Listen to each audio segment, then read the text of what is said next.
피곤해서 그런 건가요? 아니면 예배를 드리기 싫은 건가요? 예배를 드리는 우리들의 분위기와 마음이 기쁘지가 않다라는 게 좀 느껴지는데, 우린 지금 예배 시간입니다. 강의 들으러 온 게 아니에요. 수업 시간도 아니고요.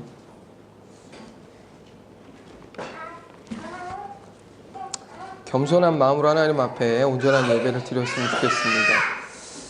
자, 오늘 함께 살펴볼 말씀은 누가복음 2장 25절에서 38절의 말씀입니다. 예루살렘에 시몬이라는 사람이 있으니 이 사람은 의롭고 경건하여 이스라엘의 위로를 기다리는 자라. 성령이 그 위에 계시더라.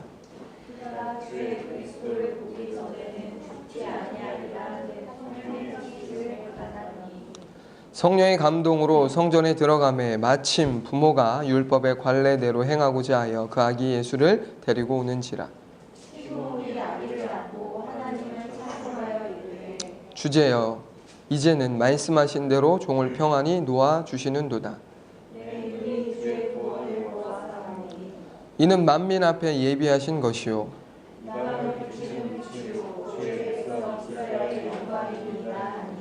그의 부모가 그에 대한 말들을 놀랍게 여기더라.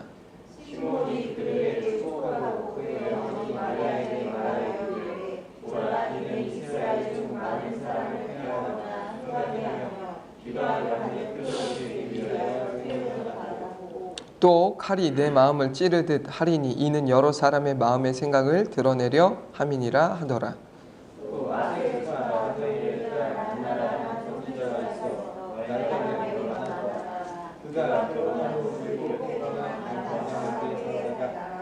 과부가 되고 84세가 되었더라.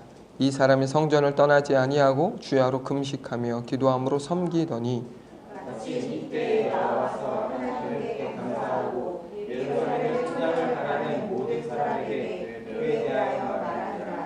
아멘. 기도하겠습니다. 하나님 아버지, 이 특별한 이 시간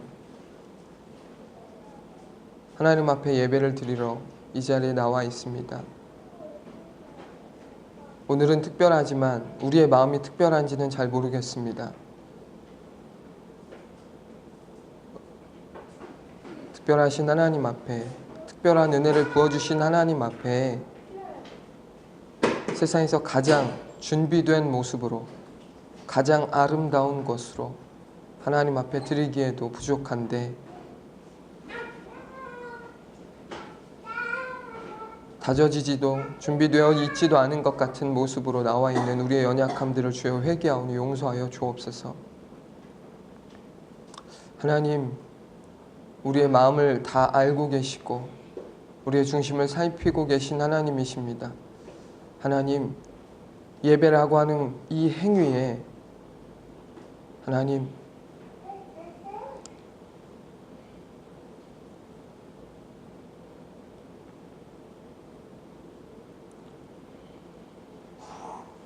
하나님의 마음을 아프게 하는 시간 되어지지 않도록 하나님 붙들어 주옵소서.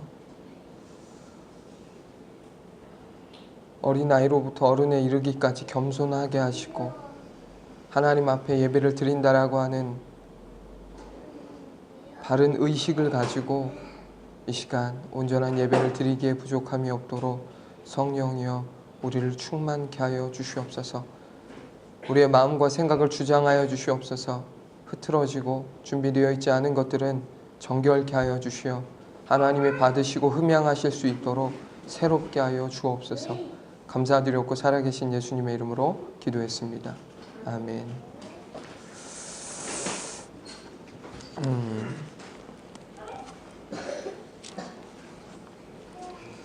사람들은 저마다 무엇인가를 기다리며 살아갑니다. 흔하게는 일상에서 누군가의 연락을 기다리거나 버스나 지하철이 도착하기를 기다리고 또는 주문한 음식이 배달되어 오기를 기다립니다. 그리고 영화를 보러 간 사람들의 경우에는 영화가 시작되기 전에 보여주는 여러 지루한 광고들을 보며 영화가 빨리 시작하기만을 기다립니다. 어쩌면 이 시간 예배를 드리는 우리들의 마음, 특별히 우리 아이들의 마음이 빨리 예배가 끝났으면 하는 마음이 있을지도 모르겠습니다. 이렇듯 기다림에는 일상에서의 소소한 기다림도 있지만 상대적으로 보다 더 중요하고 심각한 기다림들도 있습니다. 예를 들어 얼마 전 수능을 본 수험생들이나 취업 준비생들은 떨리는 마음으로 원하는 학교나 회사의 합격자 발표를 기다리고, 군 입대를 앞둔 사람은 입대할 날짜를 걱정하며 기다리고, 어떤 부모는 집을 나간 자식이 돌아오기만을 기다리고, 수술을 앞둔 사람은 수술할 날을 기다리고, 의사로부터 시한부 선고를 받은 사람은 곧 다가올 마지막 순간을 두려운 마음으로 기다립니다.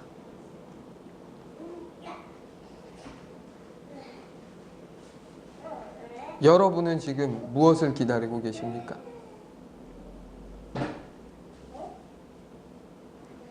기다림이 없는 인생이란 없습니다. 기다리지 않는 사람이 없다는 얘기예요.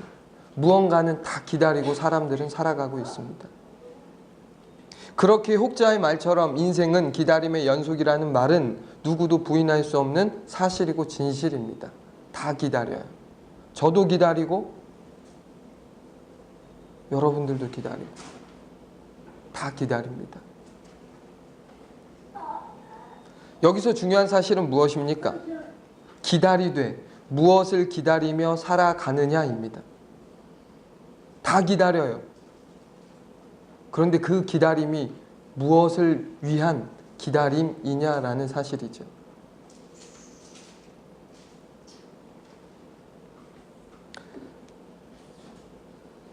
무엇을 기다리느냐에 따라 기준과 선택이 달라지고 그 결과 삶이 완전히 달라지게 되어 있습니다. 완전히 달라져요. 그렇기 때문에 기다림은 굉장히 중요한 거예요. 무엇을 기다리냐는 것은. 다시 한번 묻습니다. 여러분은 지금 무엇을 기다리고 있습니까? 예배 이후에 아빠랑 밥 먹을 식사를 기다리고 있습니까? 아니면 예배 이후에 있을 스케줄을 기다리고 있습니까?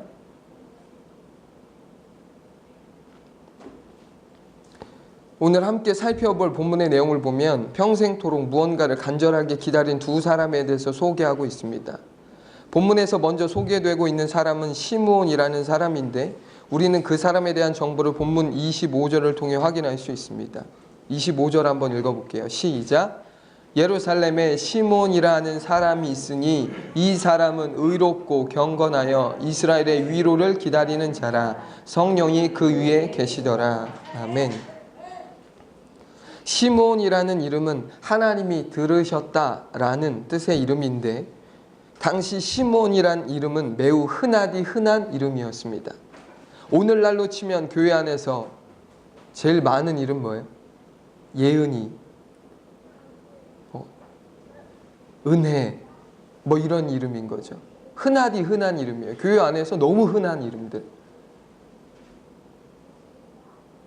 그러니까 시므온이라고 하면, 길거리에서 시므온이라고 하면 한두 사람이 손들 게 아니겠죠. 많은 사람들이 손들고.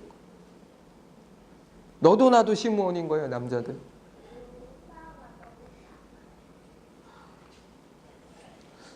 오늘 본문은 시므온에 대해서 소개하고 있는데요.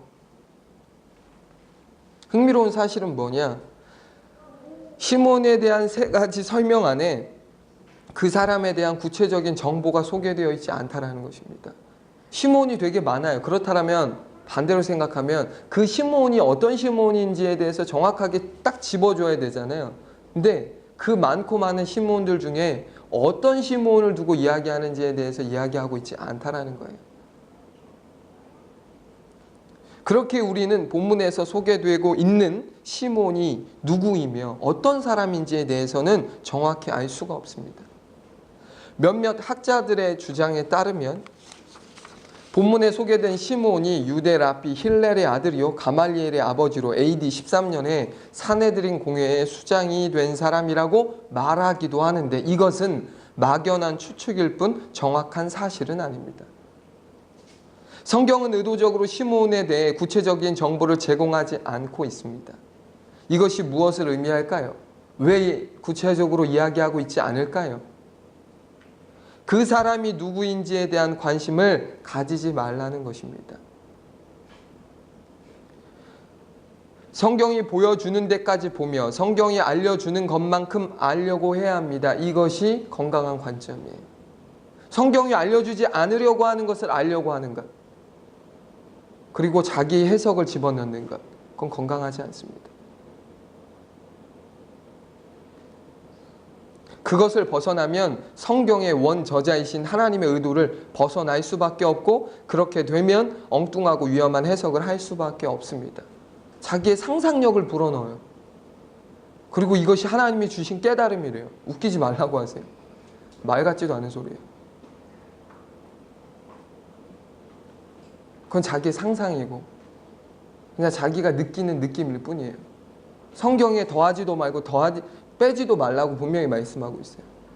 그 이상의 무언가를 MSG를 자꾸 넣어서 뭔가를 이야기하는 것 자체는 성경을 바로 해석하는 게 아닙니다. 성경은 보여주는 데까지 보는 거예요.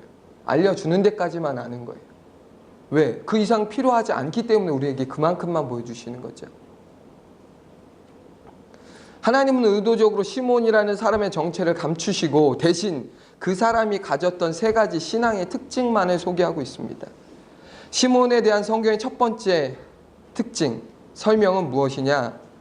그가 의롭고 경건한 사람이었다라는 것입니다. 25절 한번 보겠습니다. 시작. 예루살렘에 시몬이라는 사람이 있으니 이 사람은 의롭고 경건하여. 여기까지 보겠습니다. 아까 말씀드렸지만 예루살렘에 시몬이 한두 사람이 아니에요. 엄청 많은 사람의 시몬이 있었어요. 그런데 그 사람들 중에 어떤 시몬인지 모르겠지만 그 사람에 대한 설명이 뭐예요? 특징이 의롭고 경건하다라는 것이었습니다. 성경에서 의롭고 경건하다라는 표현은 철저히 하나님과의 관계성에 기초한 표현입니다. 관계성이에요. 아무리 인간적으로 의롭고 경건한 사람이라고 할지라도 하나님과의 관계에 있어서 건강하지 않다라면 그 사람은 의롭고 경건한 사람이 아니라 불의하고 불경건한 사람이라는 것입니다. 이것이 성경의 관점이죠. 아무리 인간적으로 도덕적이고 아무리 인간적으로 훌륭한 사람일지라도 그 사람이 하나님과의 관계가 없는 사람이라면 그 사람은 의롭지도 경건하지도 않다라는 것입니다. 이러한 맥락에서 볼 때 성경이 그에 대해 의롭고 경건한 사람이라고 평가를 했다라는 것은 시몬이 하나님과의 관계에 있어서 하나님을 신뢰하고 하나님의 말씀에 철저히 순종을 했던 신실한 믿음의 사람이었다라고 하는 것을 암시하고 있는 거죠. 여기서 우리가 한 가지 짚고 넘어가야 할 중요한 사실이 있는데 그것은 시몬이 살았던 당시의 영적인 상황입니다. 구약의 마지막 선지자 누구죠? 구약의 마지막 선지자? 성경의 마지막 누구죠? 말라기죠. 말라기 선지자가 나타난 이유, 하나님이 말라기 선지자를 세우신 이후 약 400년 동안이나 이스라엘에는 하나님의 계시를 받은 선지자가 나타나지 않을 정도로 당시는 영적으로 매우 어두운 암흑기와 같은 시간이었습니다. 그런 상황에서 시몬이 신실하게 하나님을 섬기는 의롭고 경건한 삶을 살았다는 것은 그가 동시대 사람들과 달리 거룩하게 구별된 삶을 살았다라는 것을 증명하는 것이죠. 400년 동안 선지자가 나타나지 않을 만큼 영적인 암흑. 그럼에도 불구하고 그 시대에 누구도 하나님과의 관계성에 대해서 신경을 쓰지 않고 살았던 그 시대에 시므온은 하나님과의 관계성을 신경을 쓰면서 그것을 위해서 살았다라는 것이죠. 이것이 시몬에 대한 첫 번째 설명입니다. 이어서 시몬에 대한 성경의 두 번째 설명은 무엇이냐? 그가 이스라엘의 위로를 기다리는 자였다라는 것입니다. 이스라엘의 위로를 기다렸다. 여기서 이스라엘의 위로란 하나님께서 약속하신 메시아를 보내셔서 이스라엘을 구원하실 것이라 라고 하는 이 소망을 의미하는 것이에요. 이스라엘에 무슨 위로가 있어요? 그냥 인간적인 위로가 아니에요. 하나님이 약속하신 메시아를 보내서 다시 구원을 하게 하실 거다라고 하는 이 소망을 의미하는 것이죠. 그는 영적으로 칠흑같이 어두운 암흑기 속에서 그리고 나라 잃은 서름 속에 살면서도 하나님의 약속을 신뢰하며 그 약속이 이루어지기만을 손꼽아 기다렸습니다. 그런 상황에서 하나님께서 약속하신 메시아에 대한 소망을 포기하지 않고 기다렸다라는 것은 하나님을 향한 믿음과 신뢰가 시몬에게 얼마나 깊었는지에 대해서 우리 이 대목에서도 확인할 수 있는 것이죠. 그런 그에게 하나님은 생전에 메시아를 만나게 될 것이라는 놀라운 약속의 말씀을 주셨다라는 것을 우리는 26절에서 확인할 수 있습니다. 26절 한번 읽어볼게요. 시작. 그가 주의 그리스도를 보기 전에는 죽지 아니하리라 하는 성령의 지시를 받았더니 아멘. 본문은 언제, 어디에서, 어떤 방법으로 하나님께서 시몬에게 이 놀라운 약속의 말씀을 해주셨는지에 대한 상세한 언급이 없습니다. 언제 꿈을 꾸다가 몇 살에 어떤 상황에서 이런 말씀을 주셨는지에 대한 상세한 언급이 없어요. 그렇기에 우리는 시므온이 이 약속을 언제 어디에서 어떻게 받았는지 구체적으로 알 수가 없습니다. 성경에서 구체적으로 언급하지 않은 것은 다 그만한 이유가 있다는 걸 다시 한번 말씀드려요. 구체적으로 이야기하지 않는 이유가 있다는 거예요. 우리가 알아야 할 핵심이 아니기 때문에 그렇습니다. 만약 우리가 알아야 할 핵심적인 내용이었다면 하나님은 분명히 성경 기자를 통해 자세히 기록하게 하셨을 거예요. 이런 맥락에서 볼 때 여기서 중요한 사실은 시므온이 잠언 8장 17절의 말씀과 같이 이스라엘의 위로, 즉 하나님께서 약속하신 메시아를 어떻게 기다렸어요? 간절히 기다렸다라는 거죠. 간절히 기다리는 자, 간절히 주님을 찾는 자 어떻게 하신다고 말씀하셨어요? 만나주시고 또 그 사람에게 알려주신다라고 하는 것이 성경에 약속하신 하나님의 약속이잖아요. 그러니까 시므온은 하나님께서 약속하신 메시아를 간절히 찾고 기다렸던 사람, 그러니까 그런 그에게 하나님께서 무엇을 약속하신 거예요? 죽기 전에 네가 메시아를 만나게 될 거야 라고 하는 이 엄청난 약속을 해주셨다라는 것이죠. 시몬에 대한 성경의 마지막 세 번째 설명이자 가장 중요한 설명은 무엇입니까?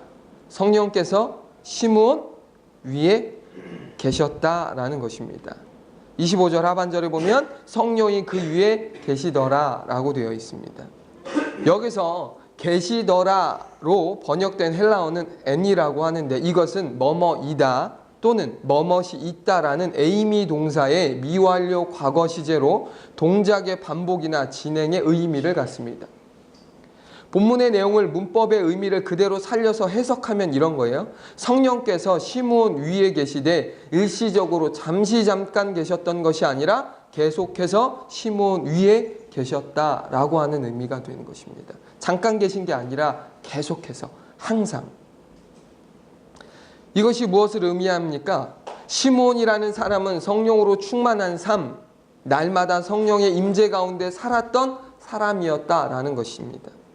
이것이 그가 영적 암흑기라고 불리는 그야말로 하나님의 말씀이 희귀한 시대를 살았음에도 불구하고 이스라엘의 위로를 묵묵히 포기하지 않고 기다릴 수 있었던 주된 이유이자 하나님께서 시므온이 죽기 전에 메시아를 만나게 되리라는 축복의 약속을 받게 된 이유입니다. 하나님께서 그런 말도 안 되는 약속을 해주신 이유가 뭐라고요? 그가 성령으로 충만했기 때문에. 여러분, 하나님은 사람을 통해 하나님의 일을 행하십니다. 맞습니까? 맞습니까? 네. 확신을 가지세요. 하나님은 사람을 통해 하나님의 일을 하십니다. 이것은 변하지 않는 하나님의 원칙이에요. 원칙. 물론 성경을 보면 예외적인 경우도 있다라는 것을 성경을 읽어본 사람은 알아요. 하나님이 사람을 통해 하나님의 일을 하신다. 그러나 예외적인 경우도 있다는 것을 성경을 보면 알아요. 하나님께서 사람이 아닌 천사를 통해 일하시기도 하셨고 또 나귀나 사자, 큰 물고기와 같은 것들을 통해서도 일하셨다라는 것을 우리는 성경에서 확인할 수 있어요. 그런 것들을 통해서도, 그런 미물을 통해서도 하나님이 일하셨어요. 하지만 이것은 말 그대로 예외이지 보편적이며 일반적인 경우는 아니라는 것입니다. 하나님은 특별히 예외적인 경우들을 제외하고는 거의 대부분 사람을 통해 일하셨습니다. 사람을 통해 일하시는 하나님은 남녀노소, 빈부, 귀천을 가리지 않으세요. 모든 사람, 어른, 아이, 남자, 여자 가리지 않아요. 그가 많이 배웠든 많이 배우지 못했든 다 상관없어요. 하나님은 그것과 상관없이 일하십니다. 심지어 하나님을 경외하지 않는 악인을 통해서도 하나님은 하나님의 일을 행하세요. 악인을 통해서도. 그러나 정말 중요하고 특별한 일에는 아무나 사용하지 않으십니다. 하나님이 정말 중요하게 여기는 그 일을 누구에게 맡기지 않는다고요? 아무에게는 맡기지 않습니다. 그러면 어떤 사람에게 맡기실까요? 어떤 사람에게 하나님의 일을 맡기실까요?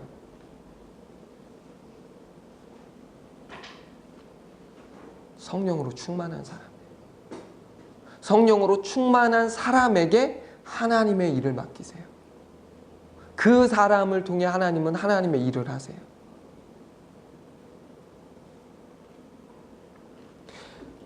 저도 여러분도 하나님이 일하시는 통로가 될 수 있습니다. 그러나 평범한 일은 하나님이 우리에게 맡기실 수 있지만 정말 중요한 일은 누구에게 맡기신다고요? 성령으로 충만한 사람에게 맡기신다는 거예요. 그러니까 시므온이 죽기 전에 메시아를 만나게 될 것이라는 축복을 받은 것은 소위 말해 우연이나 재수가 좋아서가 아니라 그가 무엇했기 때문이라는 걸 알 수 있어요. 성령으로 충만했기 때문이다 라고 하는 것을 우리는 알 수 있는 거죠. 그가 성령으로 충만했다. 성령으로 충만했던 시므온은 하나님으로부터 죽기 전에 메시아를 만나게 될 것이라는 엄청난 약속을 받았지만 그 날과 그때가 언제인지 구체적으로 알지 못했다라는 것도 우리는 기억하셔야 돼요. 하나님이 말씀해 주셨어요. 시므온아, 네가 죽기 전에, 시므온이 나이가 많았거든요. 네가 죽기 전에 내가 메시아를, 이 땅에 보낼 메시아를 네가 만나게 될 거야 라고 하는 이 놀라운 약속의 말씀을 하셨다는 거예요. 근데 강구할 수 없는 사실은 뭐예요? 그 날과 그 때에 대해서는 구체적으로 말씀하시지 않았다는 거예요. 언제 만나게 될지, 어떤 상황에 만나게 될지 구체적으로 하나도 말씀하시지 않았다는 거죠. 하나님께서는 그 시기에 대해서는 아무것도 알려주시지 않았습니다. 의도적으로 아무것도 알려주시지 않았어요. 하나님이 몰라서예요? 아니죠. 하나님 다 아세요. 그런데 의도적으로 말씀해 주시지 않으셨어요. 시므온에게. 우린 여기서 무엇을 알 수 있냐면 하나님은 모든 것을 다 알고 계셔서 다 알려주실 수 있지만 다 알려주시지 않는 분이다 라고 하는 것을 우리는 알 수 있어요. 하나님은 알려주세요. 그런데 저와 여러분에게 다 알려주십니까? 안 알려주세요. 하나님은 다 알려주시는 분 아니세요. 그러니까 성경에 보면 다 알려주시지 않는 것의 투성이에요. 하나님은 다 알려주시지 않으세요. 우리에게 필요한 것들만 알려주세요. 우리는 그것을 아브라함의 생애를 통해 보다 자세히 확인할 수 있잖아요. 창세기 12장을 보면 하나님께서 아브라함에게 너의 본토 친척 아비집을 떠나 내가 내게 지시할 땅으로 가라고 명령하신 내용이 소개되고 있습니다. 이 내용은 저와 여러분이 아주 잘 아는 익숙한 내용이에요. 여기서 우리가 주목해야 될 것은 무엇입니까? 아브라함에게 떠날 것을 말씀하신 하나님께서 정작 구체적인 목적지에 대해서는 말씀하시지 않았다라는 사실이죠. 어디로 가라고 말씀하시지 않았어요. 내가 내게 지시할 땅으로 가라라고 말씀하셨어요. 보여줄 땅으로 가라고 말씀하셨어요. 보여준 땅이거나 알려준 땅으로 가라고 하신 게 아니라 보여줄 땅이요 지시할 땅으로 가라고 말씀하셨어요. 그런데 여러분, 놀라운 사실은 뭐예요? 아브라함이 갈 바를 알지 못한 채 믿음으로 하나님의 말씀에 순종했다라는 것이죠. 알아서 간 게 아니에요. 그냥 가라고 했어요. 어디로 가야 될지 몰라요. 그런데 그냥 순종했어요. 왜 하나님께서 우리에게 한꺼번에 모든 것을 다 알려주시지 않으시는지 여러분 아시겠어요? 왜 시므온에게 다 말씀하시지 않았는지 아시겠어요? 왜 아브라함에게 다 말씀하시지 않았는지 아시겠어요? 우리의 믿음, 즉 순종을 확인하시기 위함이에요. 구체적인 목적지나 시기를 알아야만 순종하는 것이 여러분 아닙니다. 자세히 몰라도 부르신 하나님, 말씀하신 하나님을 신뢰하면 얼마든지 순종할 수 있어요. 말씀하세요. 순종할게요. 그건 아이 같은 얘기예요. 하나님이 하라고 했다면, 가라고 했다면 그냥 가면 돼요. 하나님은 구체적으로 어디를 가야 합니까? 라고 하는 것은 순종한 다음이에요. 순종하지도 않았으면서 어디로 가야 될지 말씀해 주셔야 제가 순종하지 않겠습니까? 라고 말하는 것 자체가 지금 성경을 잘못 이해하고 있는 거예요. 하나님을 잘못 이해하고 있는 거예요. 하나님은 무엇을 요구하시냐? 해라, 가라 라고 먼저 말씀하세요. 그 다음이 뭐예요? 어디로는 순종한 다음이에요. 인간적으로는 얼마나 답답해요? 알려주시면 순종하기가 쉽잖아요. 어디로 가라고 하면 가면 되니까. 그런데 그게 아니에요. 하나님은 가라고만 말씀하세요. 하라고만 말씀하세요. 나머지는 순종한 다음인 거죠. 누가 순종할 수 있어요? 믿는 사람은 순종할 수 있어요. 목적지를 몰라도 하나님을 믿는 사람은 순종할 수 있어요. 시기를 몰라도 하나님을 신뢰하는 사람은 순종할 수 있어요. 여기서 극명하게 나뉘는 거예요. 하나님을 신뢰하는지 하나님을 믿는지 여기서 극명하게 나뉘는 거예요. 하라고 했는데 하지 않아요. 알아야 하죠. 어디를 가야 하는지 알아야 하나님 가지 않겠습니까? 라고 하는 것은 이미 순종할 준비가 되어 있지 않은 사람이에요. 순종할 준비가 되어 있는 사람은 몰라도 갑니다. 가봐요. 왜? 구체적인 목적지를 말씀하시지 않은 이유가 있을 거니까. 그 이유가 있지 않겠습니까? 그 시기를 말씀하시지 않은 이유가 있지 않겠습니까? 그러면 그냥 가보는 거예요. 해보는 거예요.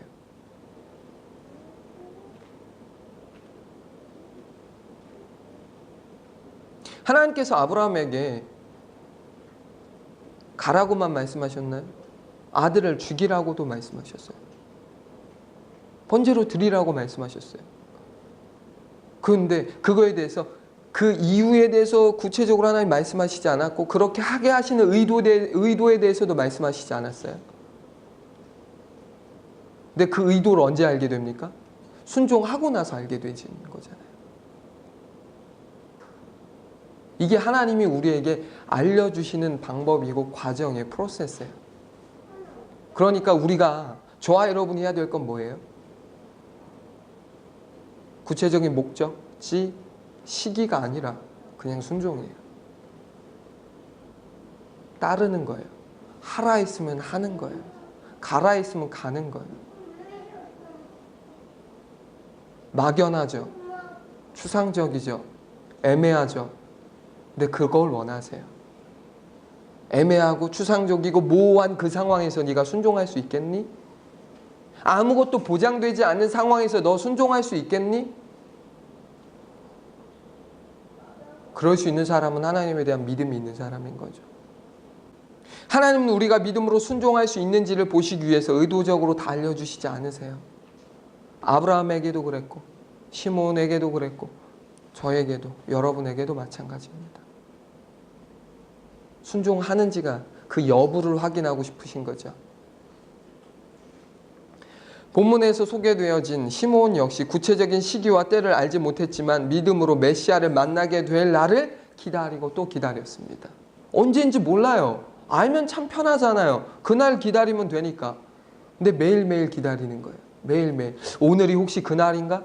오늘이 하나님께서 약속하신 그날인가? 늘 기다렸겠죠.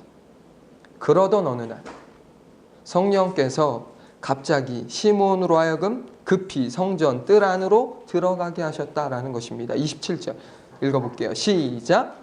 성령의 감동으로 성전에 들어가매 마침 부모가 율법의 관례대로 행하고자 하여 그 아기 예수를 데리고 오는지라. 아멘. 성령께서 시몬으로 하여금 강권적으로 성전에 들어가게 하신 이유는 시몬에게 약속하셨던 메시아를 만나게 하시기 위함이었습니다. 하나님이 그 시기와 때를 말씀하시지 않았어요? 그런데 갑자기 어느 날 시몬으로 하여금 어떻게 하는 거예요? 성전으로 들어가라 라고 성령께서 마음에 감동을 주시는 거예요. 구체적인 시기와 때를 알지 못했지만 시몬은 하루하루를 믿음으로 기다렸습니다. 그의 믿음을 보신 하나님은 하나님의 때에 메시아이신 아기 예수님을 보게 되는 놀라운 특권을 경험하게 하셨다라는 것이죠. 여기서 우리가 한 가지 짚고 넘어가야 될 사실이 있어요. 그것은 무엇이냐? 어떻게 시몬은 아기 예수님을 보고 한눈에 그가 메시아인 줄 알아보았냐라는 사실이에요. 그렇지 않아요? 그냥 평범한 아기였어요. 여느 아기와 다를 것이 없었어요. 예수님은. 사람의 몸을 입고 이 땅에 오신 예수님은 똑같았다고요. 그런데 평범한 아기를 보고 시몬은 그 아기가 바로 메시아라는 사실을 한눈에 알아봤어요.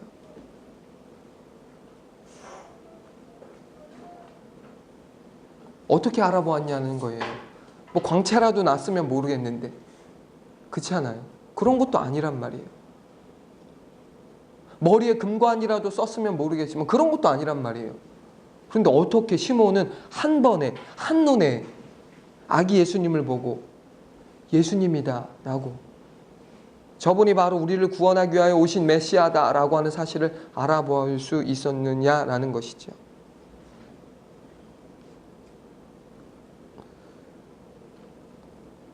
그가 메시아임을 알아볼 수 있었던 이유는 오직 한 가지밖에 없어요. 성령께서 그에게 말씀하셨기 때문에 그렇습니다. 어쩌면 오늘 우리 유아 세례 하겠지만 이때 난지 8일 만에 할례 받고 하는 이런 아이가 예수님만 있었을까요? 예루살렘에?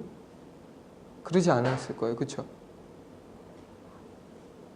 오늘 유아 세례를 받는 아이들도 엄청 많을 거예요. 그렇다면 이 당시 예루살렘에 이 관례에 의해, 종교적 관례에 의해 할례를 받으러 오는 이런 모든 일정을 소화해야 될 아이들이, 부모들이 한두 사람이 아니었다라는 걸 알 수 있어요. 그 중에, 그 여러 아이들 중에 예수님, 아기 예수님을 보고 메시아다라고 알아볼 수 있었던 건 성령께서 저 아이다라고 분명히 성령께서 시몬에게 말씀하셨기 때문에 확신을 가지고 메시아라고 하는 사실을 알아보게 된 것이죠.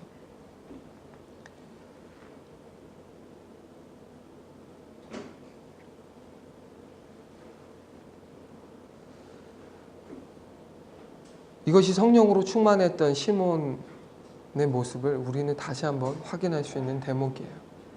성령으로 충만했기 때문에 하나님께서 시몬에게 메시아를 만나게 될 것이라는 놀라운 축복의 약속을 주셨을 뿐만 아니라 그 메시아를 알아볼 수 있는 영적 안목도 그에게 있었다는 거죠. 무엇 때문에? 성령의 충만함. 성령의 충만함. 촉이 좋아서가 아니라 성령의 충만함. 시몬은 인간의 몸을 입으시고 이 땅에 오신 아기 예수님을 확인하고는 너무 기쁜 나머지 아기 예수님을 안고 기쁨으로 하나님을 찬양하기 시작했습니다. 본문 28절에서 32절까지의 내용을 읽겠습니다. 시작. 시몬이 아기를 안고 하나님을 찬송하여 이르되 주제여 이제는 말씀하신 대로 종을 평안히 놓아주시는도다. 내 눈이 주의 구원을 보았사오니 이는 만민 앞에 예비하신 것이요 이방을 비추는 빛이요 주의 백성 이스라엘의 영광이니이다 하니. 그날 성전에서 메시아이신 아기 예수님을 만난 사람들은 많이 있었을 거예요. 그렇지 않겠어요? 대제사장을 비롯하여서 많은 레위 사람들이 봤겠죠. 성전 안에 일을 하는 사람들이 많은 봤을 거예요. 요셉과 마리아가 율법의 관례대로 행하기 위하여 찾아간 성전은 늘 사람들이 붐비는 그런 곳이기 때문에 그래요.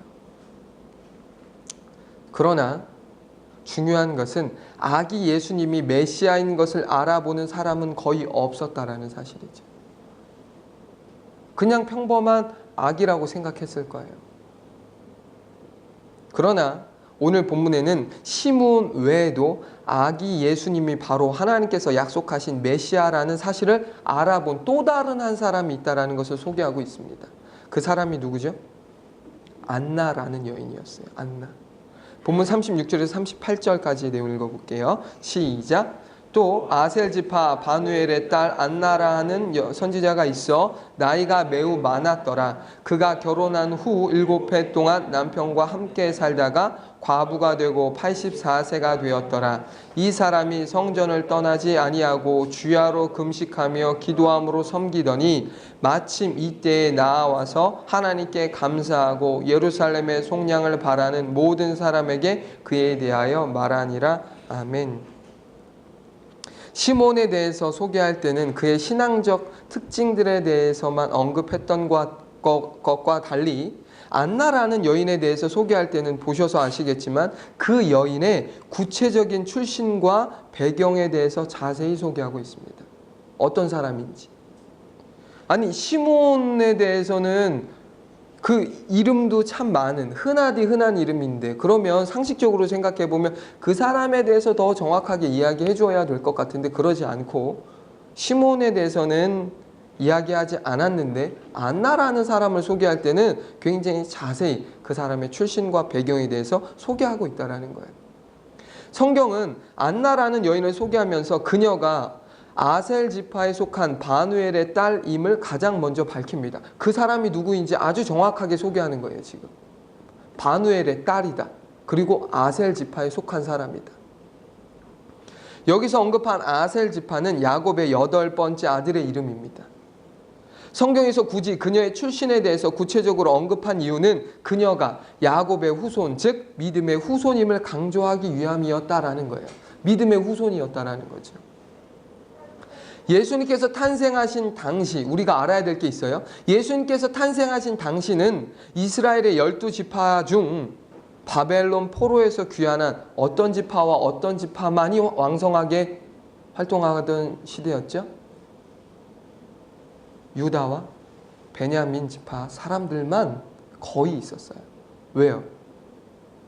역사적으로 보면 남유다와 북이스라엘이 쪼개졌잖아요. 쪼개진 이후로 두 왕국이 존재했어요. 근데 그 두 왕국, 남유다에 속한 두 지파, 지금 방금 언급한 유다와 베냐민을 제외한 나머지 10지파는 북이스라엘에 속했는데 그 북이스라엘에 속한 그 10지파들이 BC 722년 아수르에 의해 멸망하잖아요. 그리고 나서 그 이스라엘 사람들이 어떻게 됩니까? 다 뿔뿔이 흩어져 버려요. 그리고 외국인들과 막 결혼하면서 그 출신들이 어떻게 돼요? 다 불분명한 사람들이 되어지고 말아요. 그러니까 역사 속에서 사라져버려요. 이 10지파의 사람들이. 그런데 놀라운 사실은 뭐예요? 그런 역사적 상황이 있었음에도 불구하고 지금 어느 지파 사람이라는 거예요? 유다? 베냐민? 아니요. 아셀 지파.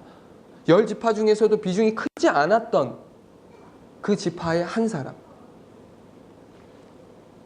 그 여인이 지금 예수님이 태어난 그 시대에 그리고 그 성전에 있었다라고 하는 사실을 밝히고 있는 거죠. 보세요. 아셀 지파 사람이 그 시대에 함께 있을 수 있었다라는 것은요. 운이 좋아서 그 시대에 있었던 게 아니라요. 그 10지파 사람들 중에 하나님을 온전히 섬기는 사람들은 어디로 내려왔어요? 다? 예루살렘으로 이동했잖아요. 그 지파 사람인 거예요. 믿음을 지키고 신앙을 지키기 위해서 옮겨온 사람이었다라는 거죠. 믿음의 가문이라는 거예요. 믿음의 가문. 성경은 안나라는 여인을 소개하면서 그녀의 출신에 이어서 두 번째로 소개하는 것이 있는데 그것이 무엇이냐? 그녀가 선지자였다라는 거예요. 선지자. 여러분, 우리가 성경을 볼 때 하나하나 잘 이렇게 집어서 봐야 되는 이유가 뭐냐, 핀셋을 집듯 집어서 봐야 되는 이유가 뭐냐면 다 그 하나하나의 의미가 있기 때문에 그렇습니다. 아니, 많은 사람들이 안나가 선지자였다라고 하는 것에 있어서 맞아, 선지자였나 보다라고 생각해요. 그런데 여러분, 지금 이 시대에 안나가 선지자였다라고 하는 것은 매우 매우 특별한 의미가 있다라는 걸 아셔야 돼요. 여러분, 성경에는, 구약 성경은 물론이거니와 신약 성경에도 여러 여선지자들이 소개됩니다. 안나 말고도 많은 선지자들이 소개돼요. 예를 들면 대표적으로 이런 사람들 있잖아요. 미리암, 드보라, 훌다, 이사야의 아내, 빌립의 네 딸 등 다 여선지자들이에요, 지금. 그러면 그런 맥락에서 보면 안나가 여선지자였다라는 것은 특별한 의미가 감흥이 없어요. 그러나 매우 매우 특별하다는 것을 우리는 알아야 합니다. 왜 특별합니까? 앞서 말씀드렸지만 말라기 선지자를 마지막으로 약 400년 동안 선지자가 없었다라고 말했어요. 없었어요. 그런데 지금 누가 선지자로 등장하죠? 안나라는 여인이 선지자로 등장해요. 400년 동안 선지자가 없었는데 400년 이후에 하나님께서 한 사람을 선지자로 세웠는데 그 사람이 누구라고요, 지금? 안나라는 여자라니까요. 그것도 아셀 지파. 남자도 아니에요. 지금 여자예요. 400년 만에 선지자를 세웠는데 여자예요. 그리고 주류라고 말할 수 있는 유다나 베냐민 지파 사람도 아니에요. 아셀 지파예요. 왜 이 여인의 정체에 대해서 구체적으로 언급하는지 아시겠어요? 이 사람이 얼마나, 이 사람에 대한 정보를 이야기하지 않으면 이 하나님의 의도를 알 수가 없잖아요. 그러니까 하나님은 남자도 아니고요. 400년 만에 여자를 선지자로 세우셨는데 그 400년 만에 세우신 그 여자도 베냐민이나 유다 지파 사람도 아니고 역사 속에서 사라져버렸던 그 한 지파, 아셀 지파의 사람이었다는 거죠. 아셀 지파.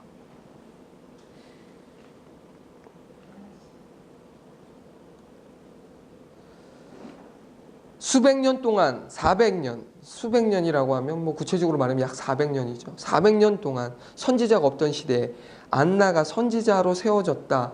그녀가 선지자였다라는 사실은 매우 매우 특별한 의미가 함축되어 있다는 거예요. 매우 매우 특별한 거죠. 하나님께서 많고 많은 사람들 중에서 그녀를 굳이 선지자로, 그것도 아셀 지파 여인을 선지자로 택하신 이유를 우리는 그녀에 대한 마지막 소개에서 짐작할 수 있습니다. 그녀에 대한 마지막 소개가 뭐예요? 안나라는 여선지자에 대한 성경의 마지막 소개는 당시 안나의 나이가 매우 많았다라는 것과 그 여인의 삶에 대한 소개가 있어요. 그러면서 안나가 살아온 삶에 대해서 구체적으로 언급하잖아요. 안나가 어떤 삶을 살았습니까? 결혼을 하고 과부가 됐는데 그 과부가 된 시점이 굉장히 짧아요. 빠르다는 거예요. 7년, 고작 7년 살았어요. 남편과 고작 7년 살다가 과부가 되었다는 거예요. 성경은요, 그녀의 남편이 누구이고 어쩌다가 죽게 되었는지, 그리고 스라의 자녀는 있었는지 없었는지 그런 것들에 대해서 일체 침묵하고 있습니다. 또 침묵하고 있어요. 왜? 왜 침묵해요? 중요하지 않다는 거예요. 남편이 누구였고 왜 죽었고 스라의 자녀가 있었고 없었고 중요하지 않아요. 하나님이 중요하게 여기는 건 뭐예요? 그녀가 그 오랜 세월 동안 과부로 살면서도 성전을 떠나지 않고 주야로 금식하면서 하나님을 섬겼다. 이게 중요한 거니까. 남편? 중요하지 않아요. 누구였는지. 스라의 자녀? 중요하지 않아요. 그 오랜 시간 동안 과부로 살면서 주야로 금식하며 하나님을 섬겼다. 이 여인이. 왜? 많고 많은 여인들 중에서, 많고 많은 사람들 중에서 굳이 아셀 지파 출신의 여인 안나를 하나님의 선지자로 세웠는지 아시겠습니까? 이 여인의 믿음이에요. 이 여인이 얼마나 하나님을 경외하는 사람이었는지를 이 대목에서 우리는 확인할 수 있는 거예요. 사람은 많죠. 여자도 많아요. 남자도 많고 하나님을 믿는 사람 많아요. 그러나 어떤 사람은 없어요? 이만큼 하나님을 경외하는 사람은 없어요. 이만큼 하나님을 경외하며 사랑하는 사람은 없었거든요. 그러니까 하나님이 누구를 선지자로 세우세요? 안나라는 여인. 물이 많다고 마실 물이 많은 건 아니잖아요. 물이 범람하는 홍수시대에 그때 마실 물은 없다라는 것 저와 여러분 잘 알고 있습니다. 하나님을 믿는 사람들은 많지만 진짜 하나님을 믿는 경외하는 사람은 많지 않았던 시대도 이 시대였고 지금도 다르지 않다는 것이죠. 하나님을 믿는다고 말하는 사람 많아요.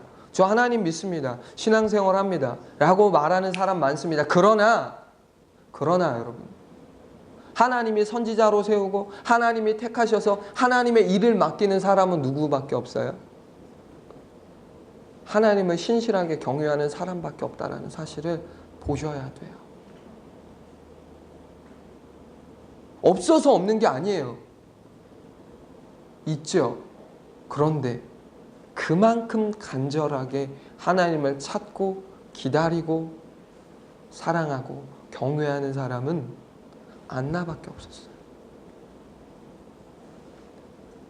이것이 저와 여러분에게 무엇을 이야기할까요? 하나님이 어떤 사람을 쓰시는지 제가 앞서 소개해드렸어요. 성령으로 충만한 사람이라고. 성령으로 충만한 사람을 하나님은 사용하십니다. 시므온을 사용하셨고 또 본문에 등장하는 안나를 사용하고 계세요. 저와 여러분이 하나님께 쓰임받기 원하십니까?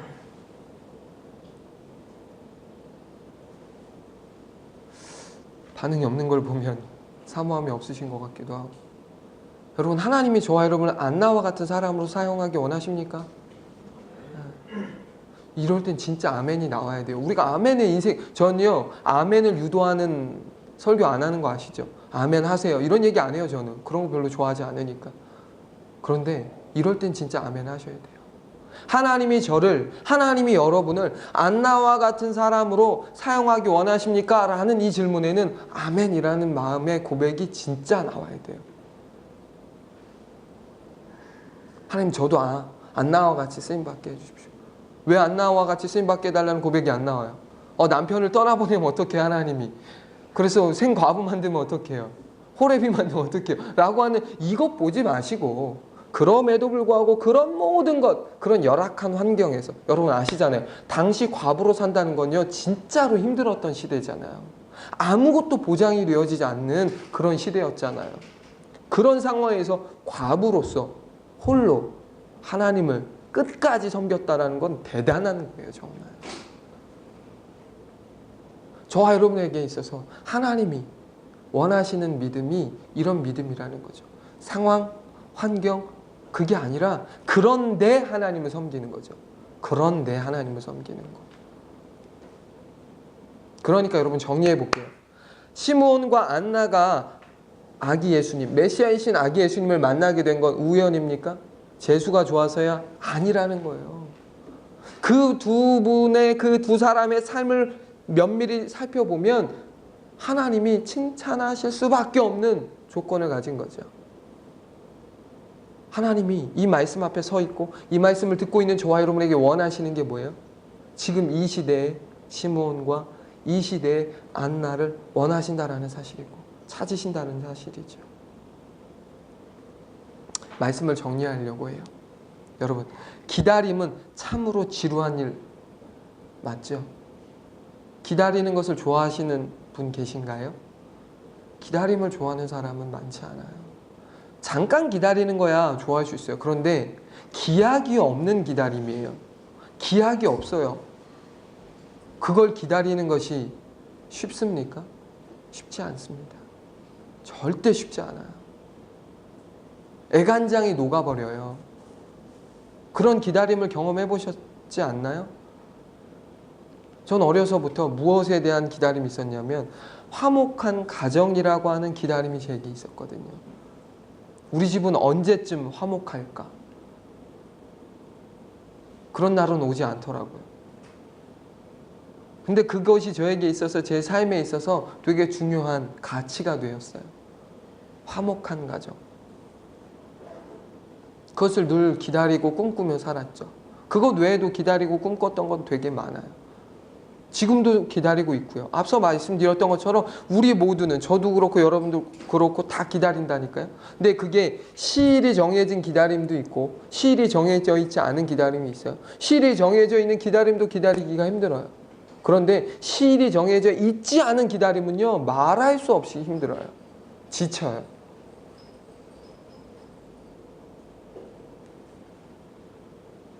근데 중요한 사실은 오늘 본문에 등장한 시몬과 안나는 기약 없는 기다림 속에서도 메시아를 기다렸다라는 사실이에요. 근데 어떻게 기다렸어요? 진짜 말씀을 좀 하시지, 언제 오신다고, 그러면 좀 좋을 텐데 라고 기다리는 게 아니라 날마다 주야로 금식하며 하나님을 경외하면서 성령의 충만함 가운데 기다렸다라는 것이죠.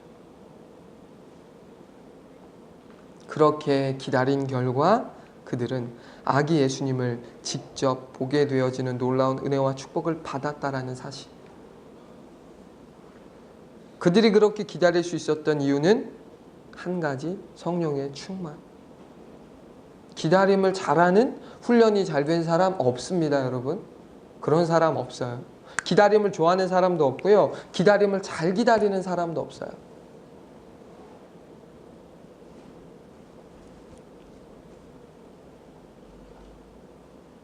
근데 우리는 무엇을 또한 기다리고 있어요? 기약 없는 기다림을 우리도 기다리고 있잖아요. 다시 오실 예수님. 성탄절은요, 여러분, 이 두 가지를 기억하셔야 되는 시간이에요. 하나는 뭐냐? 예수님이 이 땅에 인간의 몸을 입고 오셨다라는 것을 기억하고 기뻐하는 것이고요. 또 하나는 뭐냐? 그 예수님이 다시 오실 것이다 라고 하는 것을 기다리는, 그것을 확인하는 시간이 바로 이 성탄절이다라는 사실입니다. 과거에 예수님이 오셨다, 그래서 기쁘다, 그것 맞아요. 그러나 그건 반토막이에요.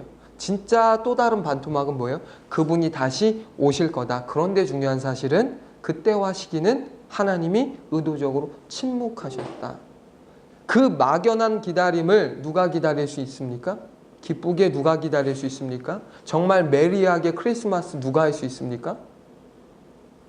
성령으로 충만한 사람만이 주님의 다시 오심을 그렇게 안나와 시므온과 같이 기다릴 수 있다는 사실이죠.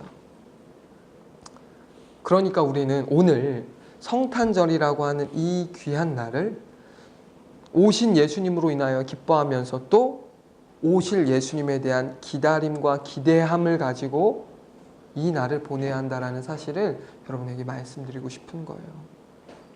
어떤 자세로 기다려야 하는지.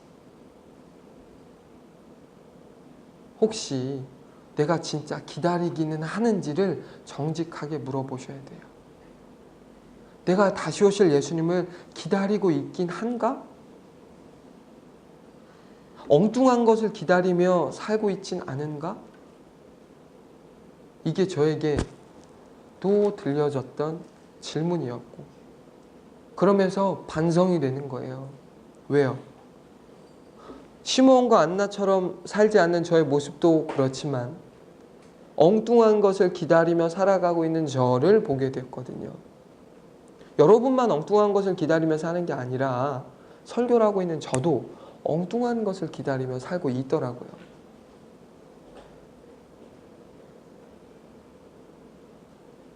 근데 중요한 건 뭐예요?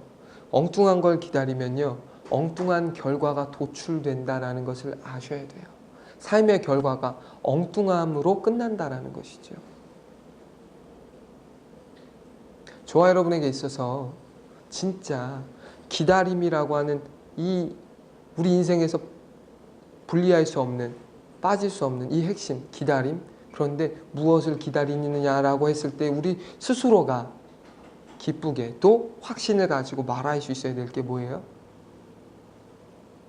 주님의 다시 오심을 기다리고 있습니다 라고 하는 것을 진짜 고백할 수 있는 저와 여러분이 되었으면 좋겠습니다. 아멘. 우리 이 시간 같이 찬양하고 기도했으면 좋겠어요.